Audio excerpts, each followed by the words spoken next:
name is Kayla. I will be teaching you knots. For this lesson, you will need some rope. I have 2 pieces of rope. You only need 1.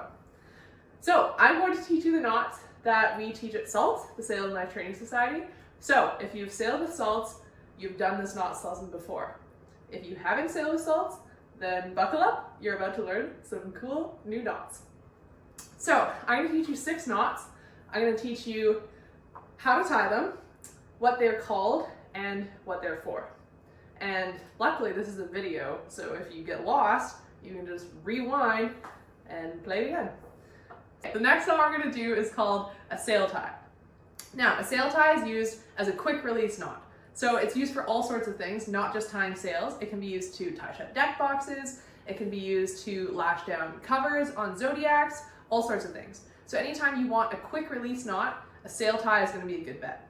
So it's very similar to a sheet bend in how you tie it. You're going to make a bight of line, once again. You're going to grip it tightly with your non-dominant hand. You're going to take your other end of your line. You're going to, once again, come up through the loop. You're going to go behind the loop. And then, instead of passing the end of your line through this loop here, you're going to make another bight. If you remember, a bight is just a bend in the line. You're going to make another bight, and you're going to pass that underneath itself, like so. Then, once again, you can kind of shimmy some of the tension through, like so, and then to get it really snug, you're going to tighten it up like that. So that is called a sail tie. And if you wanted to release a sail tie, you're just going to pull on the end of your bight there, and the whole thing will come undone. That's a sail tie. The most practical use I've seen for sail ties is when you'll have a short piece of line with a splice of permanent loop in one end. And when you're going to lash down your sail, you're going to stick that loop around the whole sail, and then you're going to take your other end and you're going to pull it through the loop, and you're going to cinch it down, and that'll tighten up everything inside the sail roll and just make it look really nice. And then you would pass your line behind, put your bight through, and snug it all up.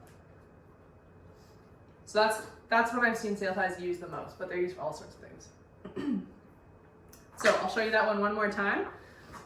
Again, if you want to remember the Kraken, that's a really helpful way to remember how to do it. So you take your boat, your bight of line, you take your Kraken, you come up through the boat, you go around back underwater, under the vessel, and then, oh, I forgot to tell you, no, we're gonna start this one over. This is very important. This is not the Pacific lunch because that already got eaten by the Kraken previously. This is the Pacific brunch. The Pacific brunch did not learn from their predecessors, and they dodged Kraken country, luckily, but they made their way into much more dangerous waters, into sassy Kraken country. So this Kraken comes up through the boat, causing much destruction, goes down into the ocean, comes around, comes up for air.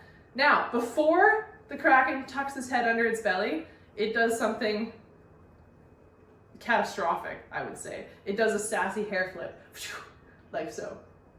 Then, that's your bight of line. Now you take the bent Kraken and tuck that under its belly. And then you can cinch on that to tighten it all up. And then, once again, if you want to release your sail tie, you just pull on the end of the line, and it all comes undone.